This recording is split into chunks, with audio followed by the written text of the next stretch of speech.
Ustadz, apa hak suami terhadap HP istri?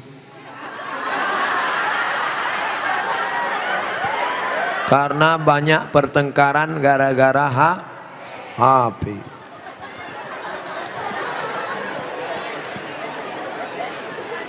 Lima hak ibu terhadap bapak. Catat, ingat baik-baik. Pertama, makan. Ibu tadi sudah dikasih makan? Yang kedua, pakaian. Ibu sudah dikasih pakaian? Karena sekarang banyak perempuan yang tidak diberi pakaian oleh suaminya. Tinggi istrinya 175, tapi dikasih kain cuma 50 cm. Kurang kain. Kadang belum selesai di tempat tukang jahit sudah dia ambil. Kadang kainnya panjang, resleting belum dipasang. Pas jalan kelihatan. Ustadz kok tahu? Saya ngelihat. Ibu sudah dikasih makan, ibu sudah dikasih pakaian, ibu diberikan tempat tinggal yang layak menurut kemampuan masing-masing. Sudah? Keempat, ibu mesti diberi pendidikan. Yang ngajar ibu ngaji, bapak. Yang ngajar ibu sholat, bapak. Yang ngajar ibu akhlak, bapak. Bapak adalah guru di rumah. Dan yang kelima adalah perhatian. Maka ibu selalu diperhatikan, dari mulai jilbabnya, dari mulai pakaiannya, termasuklah HP ibu diperhatikannya juga. Kok dari tadi sini Ustadz Somad, suatu ketika istri saya pergi kerja dan saya masuknya siang, tiba-tiba HP-nya berdering. Saya cek, rupanya mantan.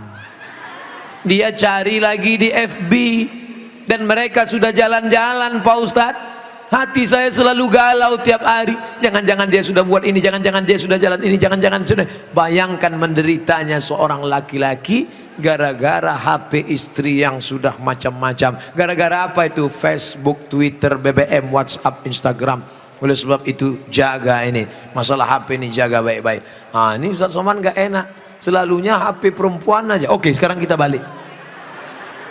Bagaimana dengan HP bapak-bapak yang lebih banyak perhatiannya ke HP, yang kata-katanya merayu, menggoda? Oleh sebab itu ini mesti dijaga. Kalau tidak, duduk bersama, bapak sama ibu duduk, HP-nya buat baliho besar-besar, judulnya mau dibawa kemana hubungan ini, atau buat besar-besar, jangan ada HP di antara kita. Saya mau nanya Pak Ustadz, gimana caranya mengelola keuangan keluarga secara islami jika suami istri bekerja? Ar-rijal, lagi-lagi Al-Quran. Semuanya yang menyelesaikan masalah ini Al-Quran. Ar-rijalu qawwamuna 'alan nisa. Laki-laki menjadi pemimpin bagi perempuan. Bima anfaqu min amwalihim, karena mereka mengeluarkan nafkah, biaya belanja. Makanya harta warisan laki-laki dapat 2 kali bagian perempuan. Ibu kalau 25, bapak dapat 50. Ibu kalau dapat 50, bapak dapat 100. Kenapa? Karena yang menanggung biaya pernikahan mahar bapak, yang menanggung sekolah anak bapak. Sekarang ibu memang anak orang kaya, punya ruko 2, rumah batu jendela kaca, punya bapak yang sudah sakit asma 2 hari lagi meninggal. Kaya. Si bapak juga punya duit yang sama. Bapak punya duit, ibu punya duit, menikah. Apa beda duit bapak dengan duit ibu? Dalam duit bapak ada hak ibu, tapi dalam duit ibu tidak ada hak bapak.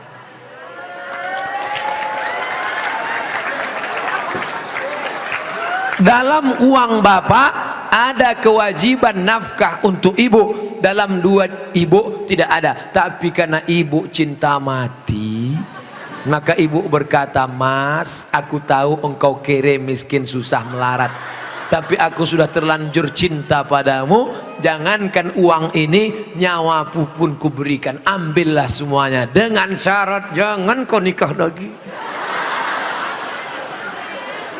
Nah, sudah jelas batasannya. Jadi kalau ada ibu punya kontrakan, PNS, pegawai, punya gaji, ibu tetap ngomong ke suami, "Mas, aku mau kirim uang ini ke anak yatim, mau biaya anak pesantren, mau kasih wakaf beras 1 karung. Tapi ibu ngomong ke bapak itu bukan minta izin, karena uang itu memang punya ibu. Ibu ngomong sebagai adab, sopan santun, tata krama, budi bahasa. Jadi bapak jangan kegeeran, dan ibu jangan kurang ajar. Mas, ini uangku, ini kos-kosanku, ini rumahku, terserah aku, kamu mau ikut ya, kalau enggak lebih dari kamu bisa aku dapatkan. Jangan, luka hatinya. Galah patah boleh disambung, kaca retak boleh direkat, hati yang sakit kemana obat akan dicari. Nah, oleh sebab itu maka jaga. Saya sudah mengeluarkan untuk biaya keluarga sebagian, sedangkan sebagiannya saya ingin membantu saudara yang kurang mampu. Tapi kadang saya suka berbohong jika untuk membantu keluarga yang memang butuh bantuan. Ini yang nulis pertanyaan bapak apa ibu?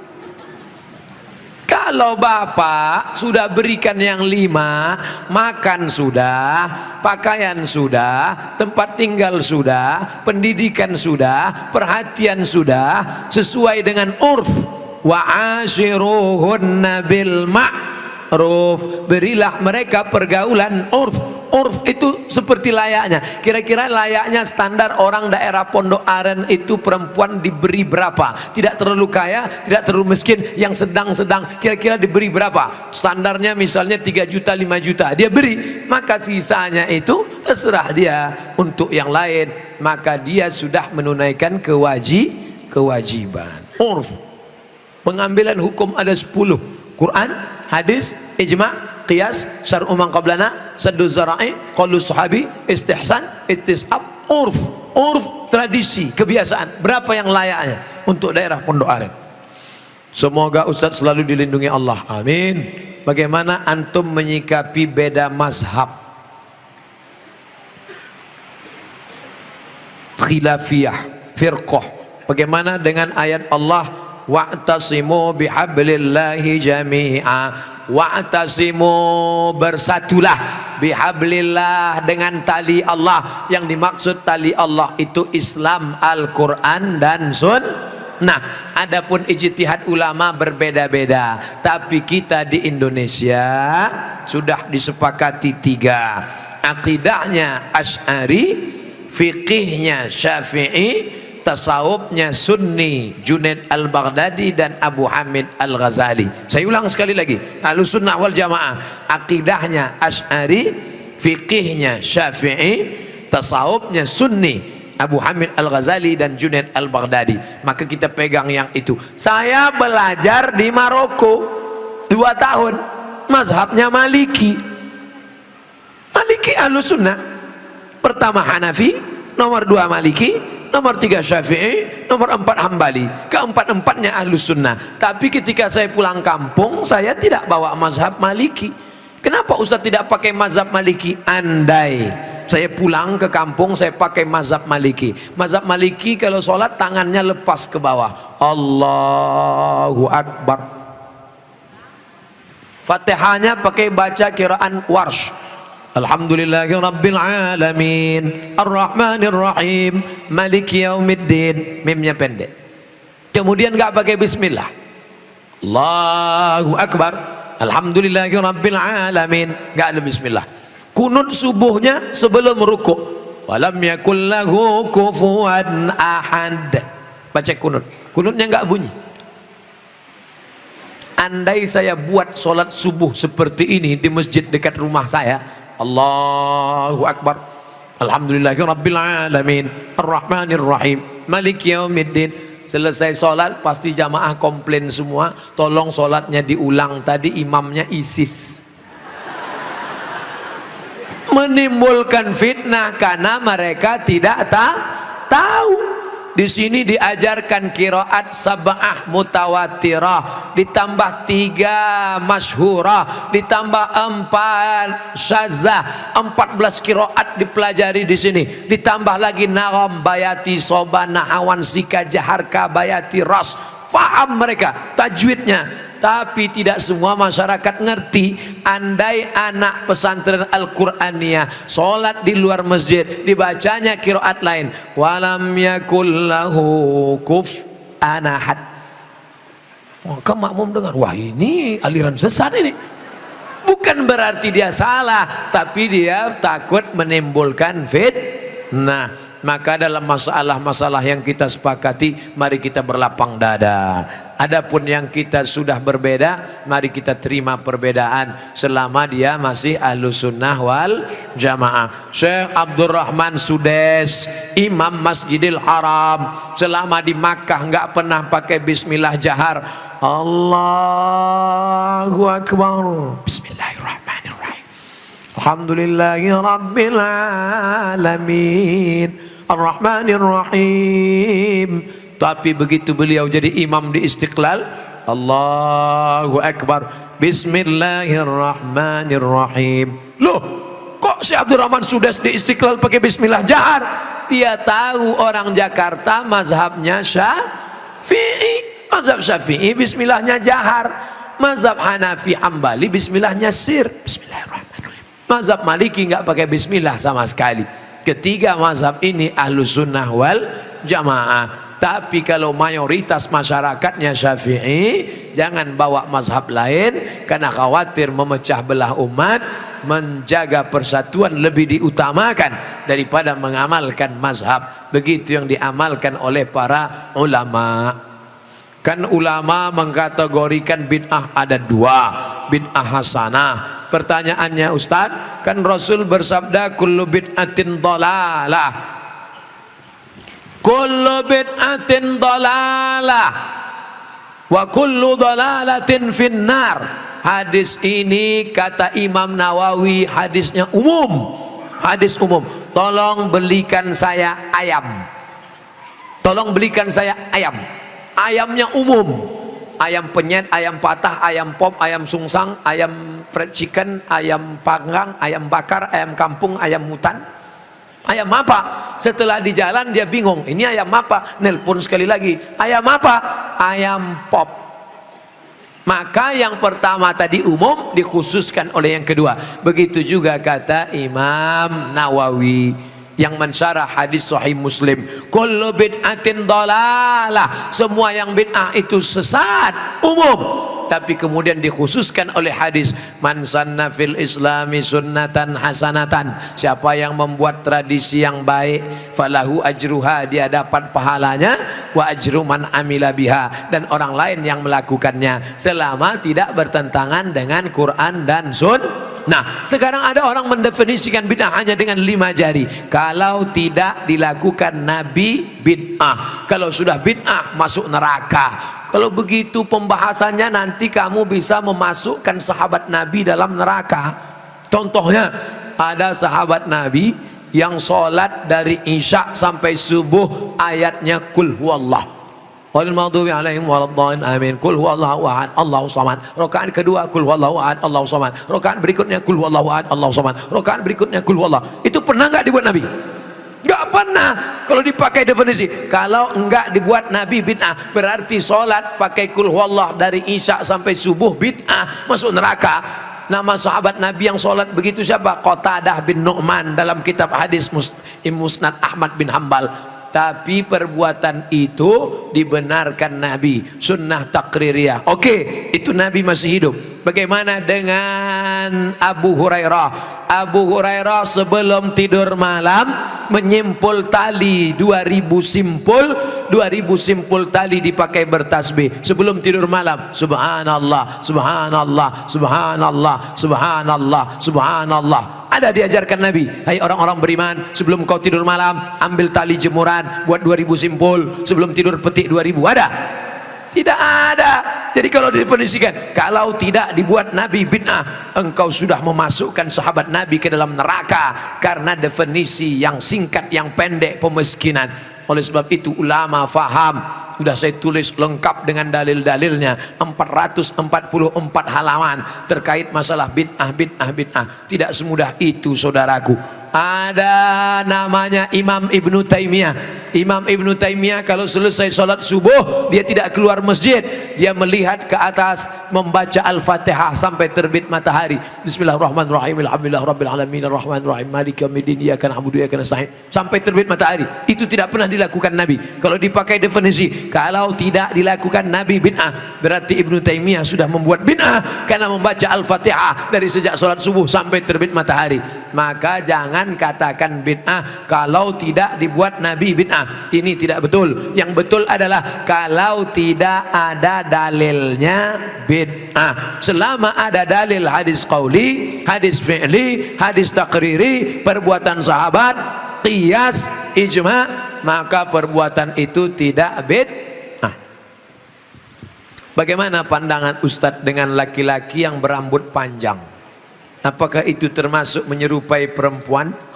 Saya belajar ke salah seorang syekh, ketika itu ada yang nanya, "Syekh, apa betul Nabi Muhammad itu rambutnya panjang?" Maka syekh menjawab, Nabi Muhammad itu tinggalnya di gurun pasir. Gurun pasir itu cuacanya panas.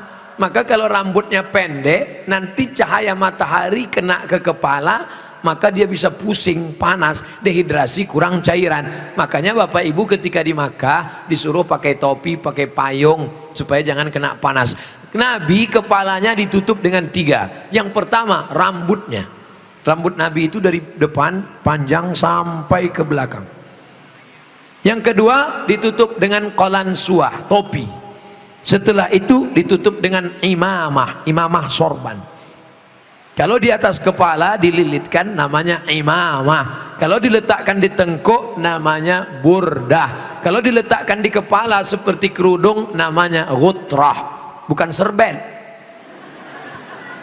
Jadi Nabi kepalanya ditutupi dengan 3. Pertama rambutnya panjang sampai ke tengkuk, dari depan ini sampai ke tengkuk segini, tebal. Yang kedua qalansuah, kain penutup. Setelah itu baru sorban. Maka kita pun, kami pun ketika kuliah dulu di Arab pakai sorban. Pakai untuk apa? Supaya jangan kena panas terik. Musim dingin di bawah derajat 0, 5 derajat, 10 derajat, di bawah 0 dingin. Maka kepala juga ditutup pakai sorban. Sekarang kenapa Ustaz nggak pakai sorban? Saya sekarang kepanasan. Tapi saya tidak menyalahkan para habaib pakai sorban. Mereka mengikuti sunnah Nabi Muhammad sallallahu alaihi wasallam. Nah, jadi kalau ada laki-laki berambut panjang, tapi rasanya di tempat kita rambut panjang bukan untuk menutup kepala biar supaya jangan panas. Justru tempat kita makin rambut panjang makin kepanasan, ketombe. Jadi kira-kira rambut panjangnya kenapa? Kenapa rambut panjang? Ini. Tapi tidak semua yang berambut panjang itu karena mengikuti perempuan. Jadi tidak bisa kita hukum serta-merta kalau rambut panjang LGBT. Enggak. Maka yang LGBT itu kalau menyerupai perempuan, la'anallahul mutasyabbihin minar rijal bin nisa. Allah melaknat laki-laki yang menyerupai perempuan dan perempuan yang menyerupai laki-laki. Mudah-mudahan anak kita terjaga dari LGBT. Tapi sebetulnya LGBT itu nama yang terlalu keren. Orang malah bangga sekarang disebut itu LGBT, itu bangga. Saya tidak setuju dengan LGBT, tapi saya malu mau nyebutnya di depan para kiai. Boleh saya sebut? Jangan sebut LGBT. Buat sebut nama yang mengejek, merendahkan, menghinakan. Apa namanya? PLT, penyuka lobang tai. Itu yang cocok bagi mereka. Kotor, najis. Zaman Nabi LGBT ini hukumannya man wajadtumuhu ya'malu amala qaumi Lut.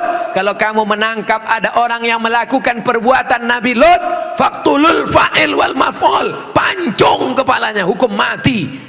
Untung dia hidup bukan zaman Nabi Muhammad. Kalau hidup zaman Nabi habis, selesai. Bapak Ibu yang dimuliakan Allah Subhanahu wa taala. Ustadz berani ngomong gini apa enggak takut nanti ditangkap bencong? Ngapain takut? Banyak yang bela saya. Tapi pas pulang nanti sendirian ngeri juga ini. Insyaallah wa ta'awanu 'alal birri wat taqwa, saling tolong menolong dalam kebaikan dan ketakwaan. Wala ta'awanu 'alal itsmi wal udwan. Ingatlah saudaraku, ada satu kampung namanya kaum Sadum. Pernah dengar kata Sadum? Dari kata sadum inilah muncul istilah sodomi. Sodomi artinya perbuatan orang sadum, umat Nabi Lut. Bagaimana hukuman Allah? Ja'alna 'aliyaha safilaha. Bagian atas kami turunkan ke bawah, bagian bawah naikkan ke atasnya. Lalu kemudian amtarna alaihim, kami hujani mereka dengan apa? Hijaratan, batu-batu, min sijilin mandud, dari batu tanah liat yang dibakar di api neraka. Itulah sekarang di Yordania, tempatnya bernama Al-Bahrul Mayyit, bahru laut, mayit mati, Dead Sea, dead mati, sea laut, Dead Sea laut mati. Ngapa disebut laut mati? Karena airnya terlampau asin sampai ikan pun tidak bisa hidup di dalam. Orang kalau pergi ke laut mati ngapung di atas karena kadar garam yang tinggi. Nah, siapa yang punya kadas, kurap, kudis, gatal-gatal, mandi di situ sembuh. Di Yordania. Bapak Ibu yang dimuliakan Allah Subhanahu wa taala, Pompei salah satu kampung yang diisi oleh homo. Lalu kemudian datang lahar dari bukit turun ke bawah, rata dengan tanah, sampai mereka berubah menjadi patung-patung batu karena ditimpa oleh lahar. Tidak sempat merubah ekspresi wajah orang homo yang mati dalam keadaan melakukan hubungan seksual terlarang, tak sempat merubah dari wajah kesakitan dengan wajah penderitaan. Begitu yang dialami masyarakat Pompei. Oleh sebab itu kita berdakwah, mengajak bukan karena benci, tapi karena ingin menyelamatkan supaya kita selamat. La ta'murunna bil ma'ruf, ajak mereka berbuat baik. Wala tanhauna 'anil munkar, larang mereka jangan sampai melakukan perbuatan mungkar. Kalau kamu diam saja, aku tidak khawatir, kata Sayyidina Ali, aku tidak khawatir tentang betul dan batil, batil dan betul, karena dunia ini isinya betul dan batil. Yang aku khawatirkan adalah ketika kebatilan merajalela, orang yang betul diam. Karena orang betul diam, maka orang batil menyangka betul, yang betul menyangka batil, batil betul, betul batil.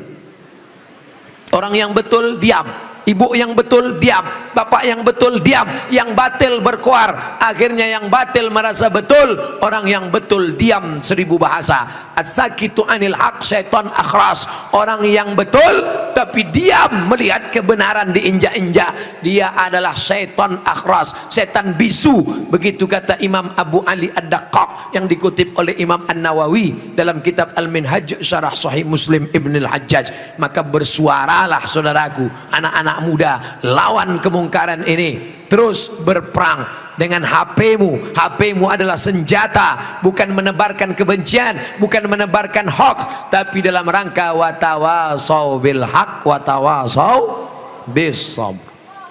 Allahu akbar. Itulah kaji kita pada malam hari ini. Tausiah sudah 60 menit, menjawab pertanyaan 30 menit. Pas setengah 11, dari jam 9, 10, setengah 11 kita lanjutkan dengan membaca doa ala hazihin niyah al-fatihah.